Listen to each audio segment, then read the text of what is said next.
Have you ever just looked up at the stars and wondered how would we stack up against whatever else might be out there? Not in terms of art or music, but in pure, raw power. Well, it turns out there's a pretty wild framework for thinking about exactly that. I mean, it's a huge question, right? How could you possibly create a universal yardstick to measure a civilization that's just figured out fire against one that commands entire galaxies? It sounds impossible. But back in 1964, an astrophysicist named Nikolai Kardashev gave it a shot. He came up with something called the Kardashev Scale. And what's so brilliant about it is its simplicity. It doesn't care about our borders, our politics, or our philosophies. It asks one simple question. How much energy can you get your hands on and use? The more energy you can control, the higher you rank on this cosmic ladder. Okay, so naturally that leads to the big question, where are we? If this whole thing is a ladder of cosmic progress, which rung are we standing on right now? Well, our current score is a pretty humbling 0.72, and that little decimal point is a really big deal. It means we haven't even reached the first major milestone. We haven't hit Type 1 yet. In the grand scheme of things, we are a Type 0 civilization, basically a toddler just figuring out how to tap into the energy of our own home planet. So how do we even get that number? Well, it all comes down to what we're currently using for power. And if you look at our global energy diet, you see that a huge chunk of it, we're talking over 80%, comes from digging up and burning old stuff, fossil fuels. That's what's powering our civilization's climb at the moment. All of that adds up to about 18.42 terawatts. Now, that sounds like an absolutely massive number, and it is. But on a planetary scale, we are just getting started. We're effectively running our entire global society on just a tiny fraction of the total energy that our planet gets from the sun every single day. So, what's it going to take to level up? I mean, what does it actually look like to graduate from being a Type 0 and finally become a true Type I, a planetary civilization? Well, the scale of the challenge is just staggering. I mean, look at these numbers. Each step up this ladder isn't a small hop. It is a mind-boggling exponential leap. To go from Type 1 to Type 2, you need 10 billion times more energy. And just to hit Type 1 in the first place, we need to harness all the solar energy that falls on our planet. Let's really put that into perspective. Right now, we're using around 1.84 times 10 to the 13th watts. To get to Type I, we have to hit 10 to the 16th.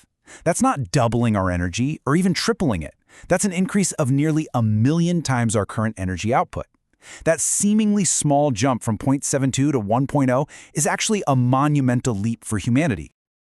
So how long till we get there? Well, if we manage to keep up a steady 3% growth in energy use every year, some projections say we could hit Type I by the year 2026.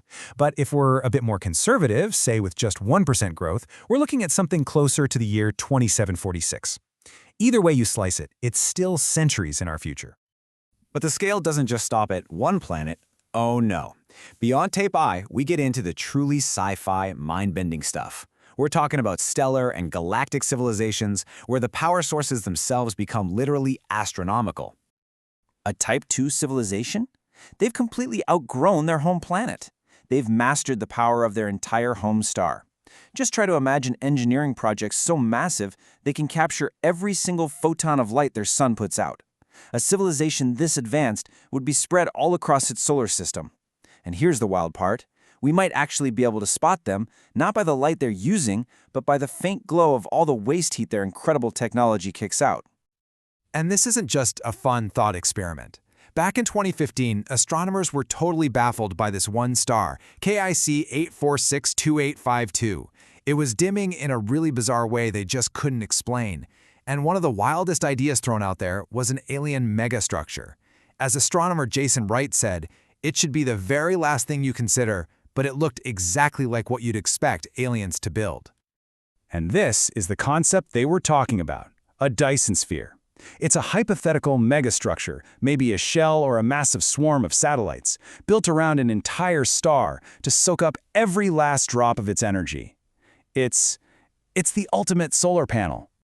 And then you have the pinnacle of the original scale, Type 3. For this civilization, even a star is too small a power source. They would spread out across their entire galaxy, colonizing it, and start tapping into truly cosmic power sources, like the supermassive black hole spinning at the center of it all. We're talking about a civilization that uses the energy of an entire galaxy.